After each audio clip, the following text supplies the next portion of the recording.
చూపించారు కరుణాకర్ రెడ్డి గారు ఎలా వారి యొక్క తిరుమలకు పోయి తిరుమల తిరుపతి దేవస్థానంలో కొలనులో స్నానం చేసి బయటకు వచ్చి స్వామి నేనే ఏదన్నా అపరాధం చేసి ఉంటే నా కుటుంబాన్ని నాశనం చెయ్యి అని అడిగాడు ఆయన. అంటే అంత దమ్ము ధైర్యంగా తప్పు చేయకపోతే ఆ దేవదేవుని ముందు అంత అడిగే పరిస్థితి ఎవరికైనా ఉంటుందా?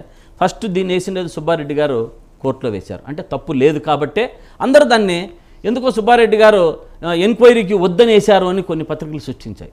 ఎక్కడ ఆయన ఎంక్వైరీ వేయమనే సిట్ అయితే మాకు నమ్మకం లేదు, సిట్ మీద అంతా చంద్రబాబు నాయుడు గారి వారి యొక్క దీంట్లోనే ఉంటారు కాబట్టి అధికారులు దాన్ని సిట్టింగ్ జడ్జితో వేయమని అడిగారు. పరిపాలనలో సిట్లు అలా పనిచేసాయి కాబట్టి వీళ్ళు కూడా అలాగే పనిచేస్తారు. సరే ఏ ప్రభుత్వంలో ఆ ప్రభుత్వం అధికారులు చెప్పిందే చేస్తారు, తప్పదు. దాని గురించి నేను ఏకీభవిస్తున్నా. ఎందుకంటే ఏ ప్రభుత్వంలో ఉన్నా చంద్రబాబు నాయుడు గారు ఉన్నా జగన్మోహన్ రెడ్డి గారు ఉన్నా అక్కడ ఉన్నటువంటి అధికారులు ముఖ్యమంత్రి గారికి అనుగుణంగానే వ్యవహరిస్తారు. దాంట్లో తప్పదు. దాంట్లో మళ్ళీ మనం కొత్తగా ఏది లేదు అని చెప్పుకోవాల్సిన అవసరం లేదు. అది ఉన్నది ఉన్నట్టుగా ఫ్యాక్ట్ అట్లే జరుగుతుంది. ఆ విధంగానే సిట్టు మీద నమ్మకం లేదు అని చెప్పగలిగాం. చెప్తే ఇప్పుడు సుప్రీంకోర్టు ఇన్వాల్వ్ అయింది కాబట్టి ఈ గౌరవనీయులైన కోర్టు అయింది కాబట్టి ఇప్పుడు సిట్టు కూడా ఒక స్టీమ్ లైన్లో నడుస్తుంది. ఏదన్నా ఉంటే మా ఉద్యోగాలు పోయే పరిస్థితి వస్తుంది, మేము కూడా దానికి అనుగుణంగానే ఏం రిపోర్ట్ ఉంటే అది ఇవ్వాలా అన్నది ఇప్పుడు వారు కరెక్ట్గా చేస్తారన్నది నా అభిప్రాయం. ఇప్పుడు కోర్టు చెప్పినా చెప్పకపోయినా సర్వశ్రేష్ఠ త్రిపాఠి అనే ఇంటిగ్రిటీ ఉన్న ఆఫీసర్ ఆయన పద్ధతి ప్రకారమే పోతారు. ఆయనేమి ప్రభుత్వం చెప్పింది కాబట్టి చేయాలనేది, ఎందుకంటే ఆయన పేరులోనే శ్రేష్ఠ ఉంది. ఆయన రీజనబులీ గుడ్ ఆఫీసర్, ఆయన అంటే ఇంటిగ్రిటీ ఉన్న వ్యక్తి. సో మీరు ఆ సిట్టు విచారణ గురించి మీరు బెంగెట్టుకోకర్లా. ఒకవేళ తప్పు జరిగిందే అనుకోండి, తప్పు జరగటానికి ఆస్కారం ఇసుకించినందుకు కానీ ఈ ఇద్దరు మాజీ చైర్మన్లు, ఆ మాజీ ఈఓ ఎఫ్ఏసి వితిన్ బ్రాకెట్స్ వీళ్ళు రెస్పాన్సిబుల్ అవుతారు కదా. తప్పకుండా ఏదైనా సరే.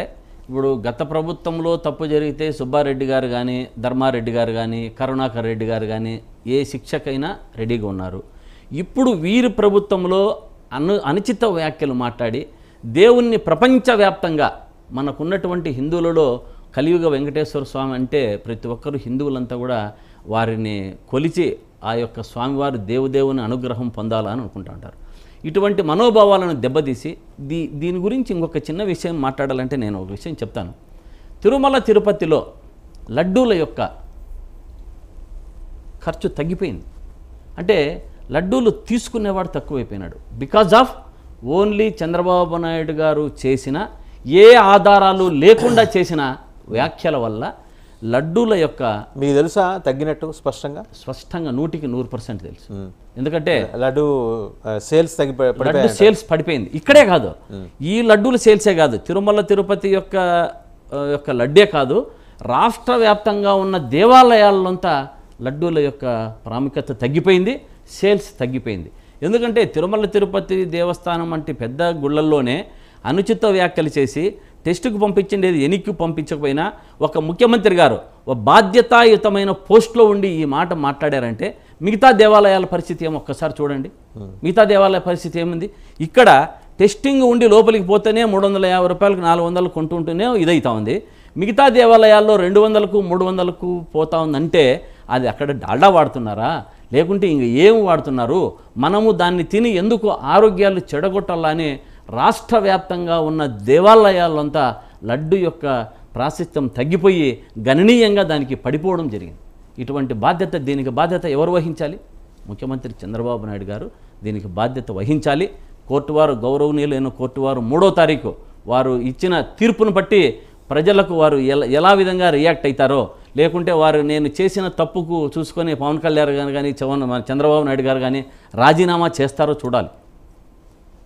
రాజీనామా చేయాలనేది మీ డిమాండా? రాజీనామా అంటే నేను చేయలేక ప్రజల యొక్క ఇంతమంది ఇన్ని కోట్ల ప్రజలను మనోభావాలను దెబ్బలు తీసి ఇప్పుడు వారికి మీరు రాజకీయం చేశారా వాళ్ళు రాజకీయం చేశారా? రాజకీయం వాళ్ళేగా చేసింది, చంద్రబాబు నాయుడు గారే కదా రాజకీయం చేసింది. ఆయన రాజకీయం చేశారు, మీరు శుద్ధపూసలను నిరూపించుకోండి, డిక్లరేషన్ ఇచ్చి వెళ్ళొచ్చు కదా కొండకి.